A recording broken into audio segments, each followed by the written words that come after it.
आदाब अर्ज़ है ADN उर्दू ख़बरनामे में आपका खैर मक़दम। नाजरीन, मैं हूं मसरत पटेल। ख़बरों के सिलसिले को आगे बढ़ाने से पहले आइए एक नज़र डालते हैं आज की सुर्खियों पर। SSC के तलबा का इंतज़ार हुआ ख़त्म, 10वीं इम्तिहान के नताइज का कल होगा ऐलान। स्कूल शुरू करने के लिए महकमा तालीम के सर्वे से नावाकिफ रहे लाखों सरपरस्त। और ईद उल अज़हा के मौके पर कोरोना वबा और महंगाई के असरात से मवेशियों का कारोबार हुआ बुरी तरह मुतासिर। अब खबरें तफसील से। तवील इंतज़ार के बाद बिलाखिर Maharashtra state secondary and higher secondary education board ने 10वीं के नताइज कल जुमा की दोपहर जाहिर करने का ऐलान किया। नताइज का ऐलान बोर्ड की वेबसाइट पर ऑनलाइन किया जाएगा। बोर्ड के सेक्रेटरी अशोक भोसले ने आज 10वीं के नताइज की तारीख का ऐलान किया। इससे पहले 2 मरतबा नताइज की तारीख बढ़ाई गई थी। कोरोना वबा की वजह से इस साल ऑनलाइन तालीम दी गई, जबकि दूसरी लहर के चलते SSC समेत तमाम जमातों के इम्तिहान मुलतवी कर दिए गए। 10वीं के नताइज में तलबा के नंबरात और दर्जे तय करना बोर्ड के लिए एक मसला था। हुकूमत की हिदायत के मुताबिक बोर्ड ने इस साल तलबा के 9वीं जमात के नताइज और 10वीं में ऑनलाइन तालीम की सालाना कारकर्दगी की बुनियाद पर नतीजा तय करने का ऐलान किया, लेकिन तलबा को इससे तालीमी दर्जा मुतासिर होने का अंदेशा लगा हुआ है। बोर्ड ने नतीजे से गैर मुतमईन तलबा को अपनी काबिलियत साबित करने के लिए 2 बार इम्तिहान देने का मौका दिया। जो तलबा इस नतीजे से मुतमईन नहीं, इनका नतीजा कल जाहिर नहीं किया जाएगा। इन्हें दोबारा इम्तिहान देने का मौका मिलेगा। कल दोपहर 1 बजे बोर्ड की वेबसाइट पर नतीजे का ऐलान किया जाएगा। तलबा वेबसाइट से अपना रिजल्ट डाउनलोड कर सकते हैं। महकमा स्कूली तालीम ने स्कूल खोलने के ज़िमन में सरपरस्तों से राय तलब की थी, लेकिन जिला परिषद के महकमा तालीम और स्कूलों की लापरवाही से लाखों सरपरस्त अपनी राय देने से महरूम रह गए और राय देने के लिए दी गई मोहलत खत्म हो गई। कोरोना वबा के खतरे से हुकूमत ने स्कूलों में तालीम पर पाबंदी लगाई है। ये पाबंदी 1.5 साल से जारी है। इस अरसे में तलबा को बिना इम्तिहान के अगली जमात में दाखिला भी दे दिया गया। हुकूमत ने ऑनलाइन तालीम का नज़्म किया, लेकिन तकनीकी दुश्वारियों के सबब गुज़िश्ता तालीमी साल में तलबा का भारी तालीमी नुकसान हुआ।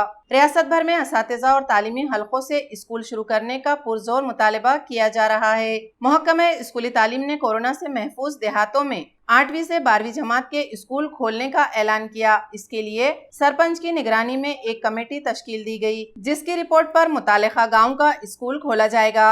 इधर शहरी इलाकों में सरपरस्तों की बेचैनी को महसूस करते हुए महकमा स्कूली तालीम ने कुछ दिनों पहले सरपरस्तों की राय जानने के लिए एक लिंक जारी की। महकमे ने जिला परिषद के एजुकेशन अफसरान, स्कूल के हेडमास्टर और असातिज़ा को हिदायत की थी कि ये लिंक व्हाट्सएप ग्रुप पर सरपरस्तों को भेजे और इनसे राय भेजने के लिए कहें। इस लिंक पर राय भेजने की मुद्दत 12 जुलाई की रात 11:30 बजे तक थी। ADN ने मुताद्दिद सरपरस्तों से बात की और इनसे सवाल किया कि क्या उन्होंने स्कूल शुरू करने के ज़िमन में अपनी राय भेजी है।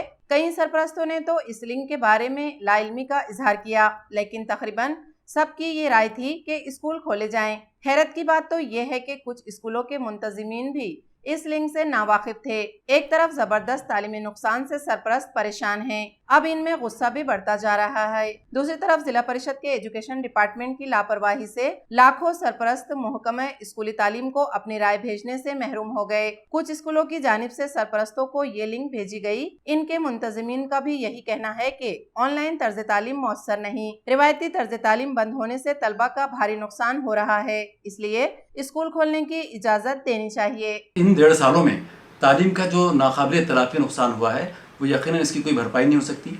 और जहाँ तक कि हुकूमत की पॉलिसियों का सवाल है, हुकूमत ने भी जो है कभी बराए लोगों से लिया था और असातिज़ा से भी ये जानने की कोशिश की थी कि स्कूलों को दोबारा से आगाज़ उसका किया जाए या नहीं किया जाए। इस सिलसिले में एक लिंक भी जो है पर पेरेंट्स तक पहुँचाई गई। अच्छा खासा उसमें रिस्पॉन्स रहा। और जहाँ तक असातिज़ा बरादरी का ताल्लुक़ है, स्कूल्स मैनेजमेंट का ताल्लुक़ है, वो तो बड़ी शिद्दत से इस बात का इंतज़ार कर रहे हैं कि कोई ना कोई जो है हुकूमत की तरफ से ऐसा हुक्म आ जाए कि स्कूलों को दोबारा से फिर वही आगाज़ शुरू हो जाए स्कूल का और तलबा जो है रास्त अपने असातिज़ा से कॉन्टैक्ट में आ सकें। यह है कि 25 से 30% तलबा ही रास्त तौर पर अपने स्कूलों से जुड़े हुए हैं, सरपरस्त से जुड़े हुए हैं, लेकिन फिर भी वो खातिर खा उतना जो है कामयाबी तालीम मरहले में हमको नहीं मिल रही है। तो हम भी ये चाह रहे हैं कि हुकूमत ने जो असातिज़ा से, सरपरस्त हजरात से और दीगर लोगों से जो राय मंगवाई थी, उसमें हमको उम्मीद है कि असातिज़ा ने भी और दीगर सरपरस्त हजरात ने भी अपना पॉजिटिव रिस्पांस दिया होगा। और हम उम्मीद करते हैं कि बहुत जल्द इंशाल्लाह स्कूलों का आगाज़ हो जाएगा कि जब तक कि तलबा अपने स्कूलों से, अपने मादर इल्मी से नहीं जुड़ेंगे, तब तक कि वो खूबियाँ उनके अंदर पैदा ही नहीं हो सकती। और ये ऑनलाइन एजुकेशन जो है वो हो सकता है कि उनकी तालीमी ज़रूरत को पूरा कर दे, लेकिन उनकी जो अखलाकी ज़रूरतें हैं, उनकी जो रूहानी ज़रूरतें हैं, उसको वो कभी फुलफिल नहीं कर सकते। मुख्तलिफ मसाइल हल करने के मुतालबे को लेकर आज ज़िला परिषद के मुलाजिमीन ने कौमी सतह पर एहतजाज के तहत सियाह फीते लगाकर काम किया।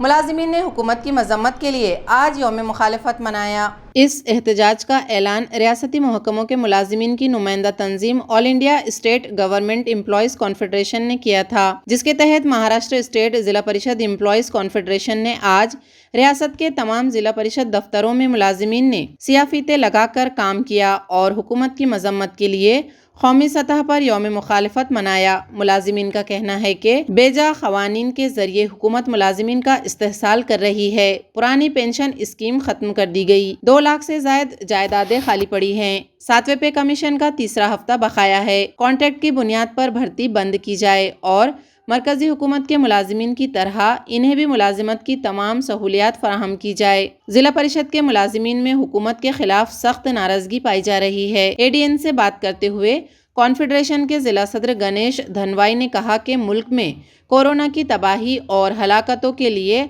हुकूमत ही जिम्मेदार है। हुकूमत की लापरवाही से हलाकतों की तादाद बढ़ी और सनतें व कारोबार तबाह हो गए।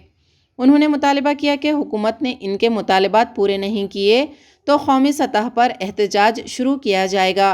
इस मौके पर इनके हमराह कारगुजार ताहिर देशमुख और संजय महाडनकर वगैरह मौजूद थे।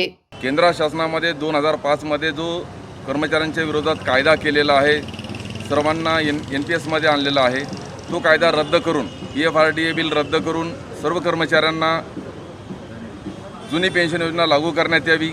कंत्राटी जी पद्धत शासनाने चालू केलेली आहे त्या सर्व कर्मचाऱ्यांना नियमित कामावर घेण्यात यावं व 2 लाख पदे पूर्ण महाराष्ट्रामध्ये रिक्त आहेत, ती रिक्त पदे तात्काळ भरण्यात यावीत। कर्मचाऱ्यांच्या 7व्या वेतन आयोगाच्या अनुषंगाने जे काही त्रुट्या आहेत त्या त्रुट्या दूर करण्यात याव्या व सेवाविषयक लाभ तात्काळ मंजूर करण्यात यावे। देशातील महागाई रोखण्यासाठी नियंत्रित कायदे करण्यात यावे। या अनुषंगाने कामगारांचे जे काही प्रश्न आहेत, कोविडमुळे ज्या कंपन्या बंद पडलेल्या आहेत, जे कामगार देशोडीला लागलेले आहेत, त्यांचं पुनर्जीवन करण्याकरता, त्यांच्या कुटुंबाला न्याय मिळण्याकरता सरकारने धोरणात्मक निर्णय घ्यावे। या निर्णयाच्या अनुषंगाने आज देशभरामध्ये सर्व कर्मचारी कामगार काळ्या फिती लावून काम करत आहेत। घाटी अस्पताल में नौकरी से हटाए गए 126 मुलाजिमीन को बहाल न करने पर महाराष्ट्र कामगार कर्मचारी संगठन ने रोजाना मुजाहरा करने का ऐलान किया। कोरोना वबा के दौरान घाटी अस्पताल के सफाई मुलाजिमीन ने भी अपनी जान खतरे में डालकर काम किया। वबा का जोर कम होते ही इंतजामिया ने 126 मुलाजिमीन को नौकरी से निकाल दिया। इनकी जगह दूसरे कॉन्ट्रैक्टर के जरिए मुलाजिमीन को नौकरी दी जा रही है। मुलाजिमत से निकाले गए मुलाजिमीन महाराष्ट्र कामगार कर्मचारी संगठन के बैनर तले एहतजाज कर रहे हैं। आज संगठन के वफ्द ने डीन डॉक्टर कानन एडीकर से मुलाकात की और इनसे मुलाजिमीन की नौकरी बहाल करने का मुतालिबा किया। डीन ने इन्हें 2 दिन में कार्रवाई का तयख्खुन दिया। संगठन के सेक्रेटरी अभय टाकसाल ने कहा कि अगर 2 दिन में मुलाजिमीन को वापस नहीं लिया गया तो संगठन की जानिब से रोजाना मुजाहरे किए जाएंगे।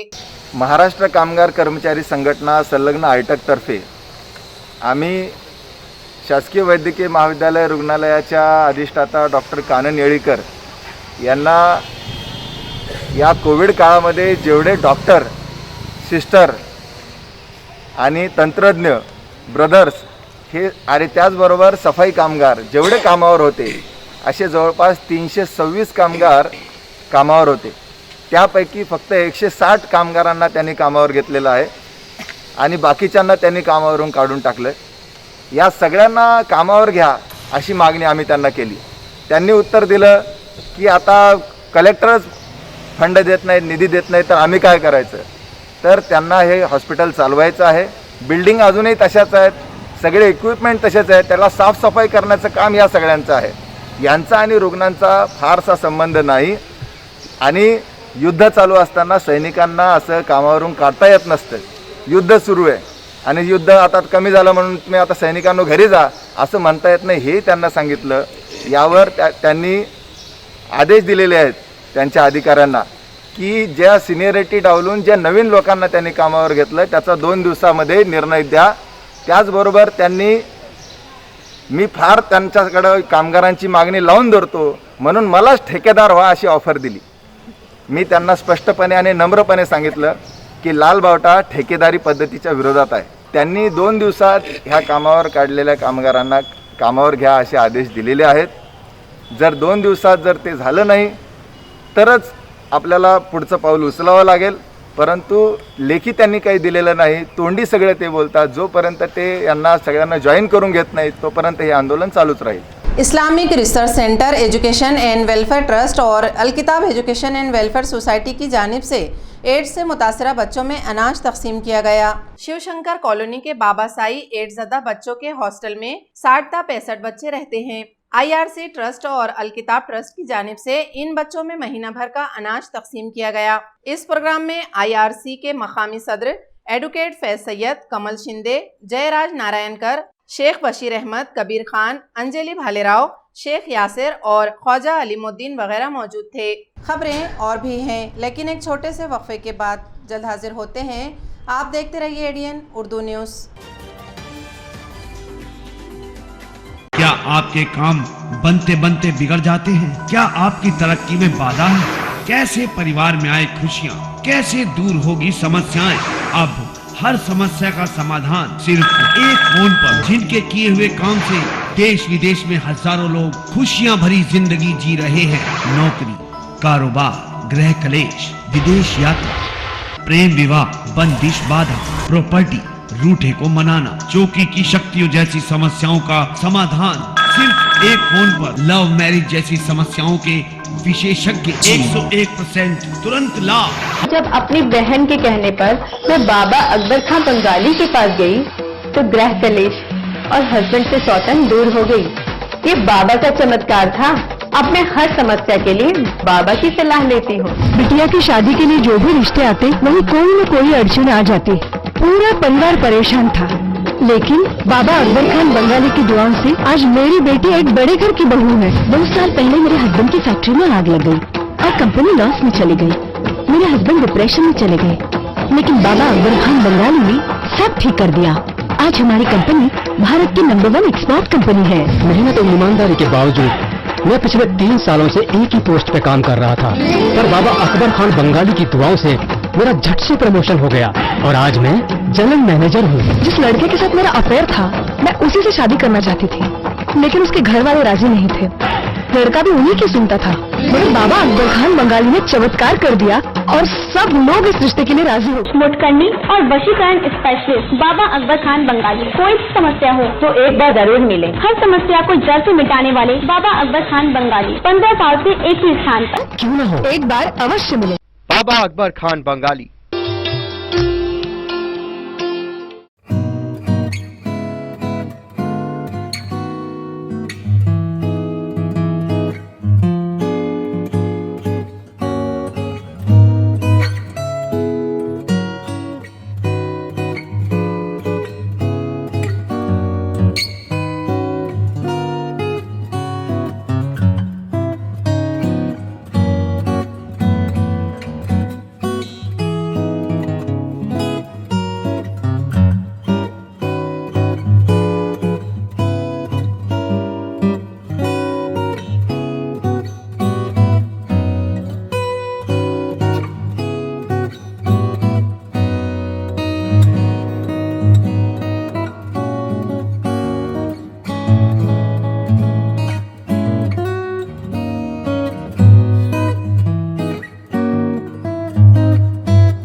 वक्फे के बाद आपका दोबारा इस्तकबाल है। कोरोना के मुज़िर असरात की वजह से इस साल भी ईद उल अज़हा के मौके पर मवेशियों की फ़रोख्त का कारोबार बुरी तरह मुतासिर हुआ। ईद को अब कुछ दिन ही बचे हैं। बाज़ारों में मवेशी तो दस्तयाब हैं, लेकिन महंगे दामों की वजह से इन्हें ख़रीदने वाले बहुत कम नज़र आ रहे हैं।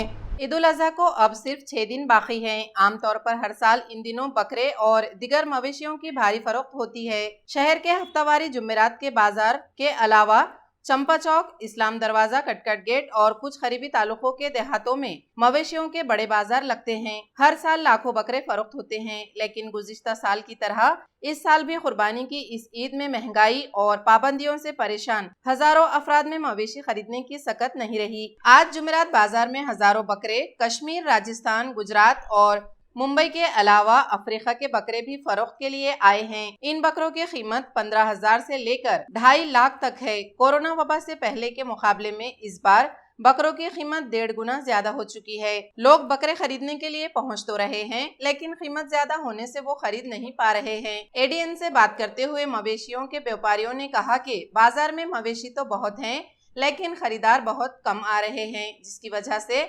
इनका इस सीजन में भारी नुकसान का अंदेशा है।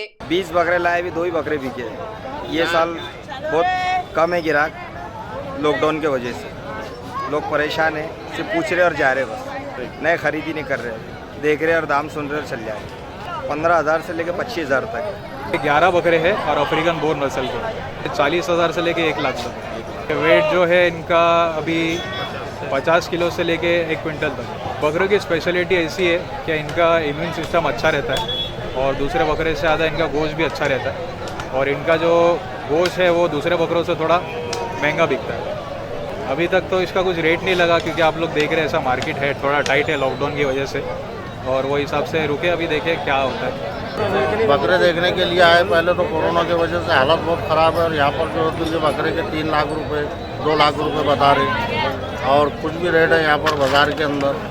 ख़रीदार नहीं है, बाज़ार के अंदर बकरे बहुत है, हमारे ख़रीदार मिल रहे नहीं। और इसके लिए जो तो औरंगाबाद की जो तो अंदर माल बहुत बचा हुआ है, लेने वाले तो कोई भी नहीं है यहाँ पर बकरे, और लोग जो तो गाँवों से ला के बैठे हुए हैं, और लोगों को ये उम्मीद है कि कुर्बानी के अंदर बकरे लाखों रुपए में जाते हैं।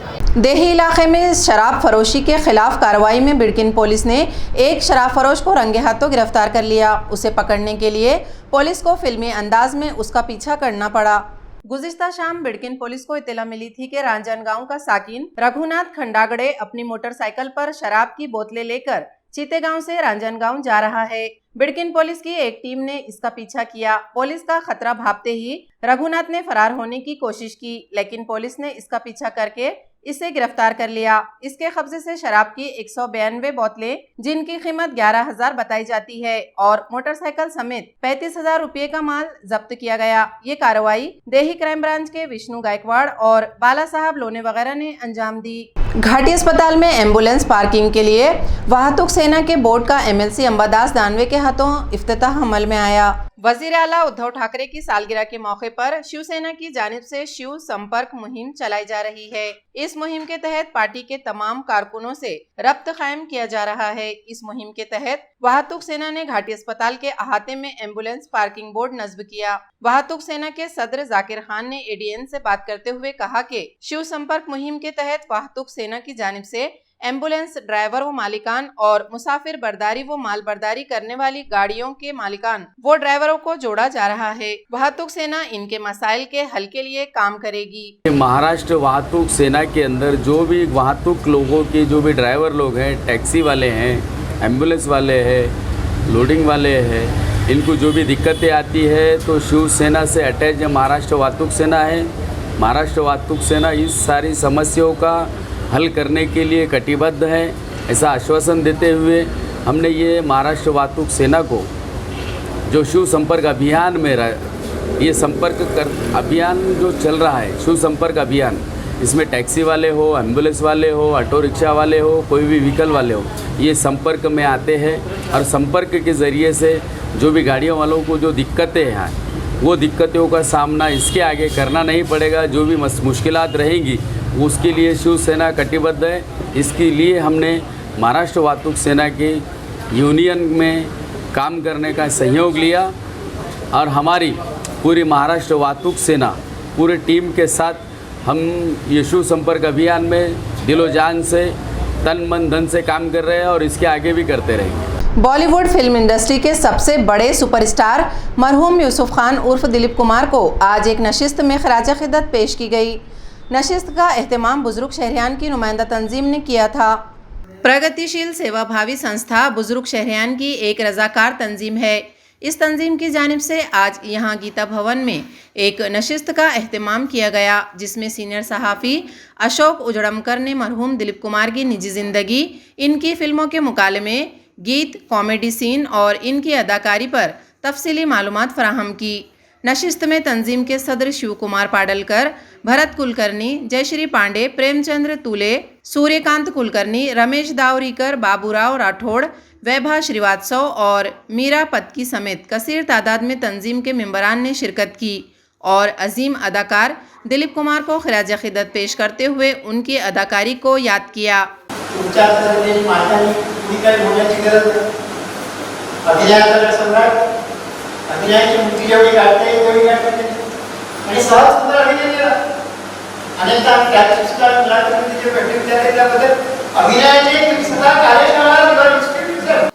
आमची संस्था सदस्यांसाठी विविध कार्यक्रम सादर करत असते, त्याच्यामध्ये करमणुकीच्या कार्यक्रमाचाही समावेश आहे। नुकतंच प्रसिद्ध अभिनेते दिलीप कुमार यांचं निधन झालं, तर त्यानिमित्ताने त्यांना श्रद्धांजलीपर म्हणून एक कार्यक्रम सादर करावा अशी कल्पना पुढे आली। यामध्ये त्यांनी आता कार्यक्रमामध्ये असं केलं आहे की काही विशिष्ट त्यांचे प्रसिद्ध असे संवाद त्यात त्यांनी दाखवलेले आहेत आणि शिवाय प्रसिद्ध गाजलेली जुनी गाणी ही पण त्याच्यामध्ये ते दाखवत आहेत आणि अशा प्रकारे आपल्याला एक जुन्या काळातच ते नेतात आपल्याला आपली जी म्हणजे सर्व ही जी पिढी आमची आहे यांचं जे आमचं कॉलेज, शाळा आणि कॉलेज, महाविद्यालयीन जीवन आहे त्याचा एक प्रकार त्यांनी आम्हाला पुनःप्रत्ययाचा आनंद दिलेला आहे। म्हणजे पूर्वी आम्हाला सगळ्यांना आठवेल की कधी ना कधीतरी एखादा पिरियडला बंक करून आम्ही थिएटरला गेलेलो आहे आणि दिलीप कुमारचे पिक्चर्स पाहिलेले आहेत। आपल्यापैकी बहुतेकांना नक्की आठवेल ते आणि त्या काळात त्यांनी आम्हाला नेलं, त्याबद्दल धन्यवाद। खबरें खत्म करने से पहले आइए एक बार फिर नजर डालते हैं आज की सुर्खियों पर। एसएससी के तलबा का इंतजार हुआ खत्म, 10वीं इम्तिहान के नताइज का कल होगा ऐलान। स्कूल शुरू करने के लिए महकमे तालीम के सर्वे से नावाकिफ रहे लाखों सरपरस्त। और ईद उल अजहा के मौके पर कोरोना वबा और महंगाई के असरात से मवेशियों का कारोबार हुआ बुरी तरह मुतासिर। इसी के साथ एडीएन उर्दू खबरनामा अब यहीं ख़त्म होता है। कल फिर होगी मुलाकात कुछ और ख़बरों के साथ। तब तक अपना ख्याल रखिए और देखते रहिए एडीएन उर्दू न्यूज़, आवाज़ हर दिल की।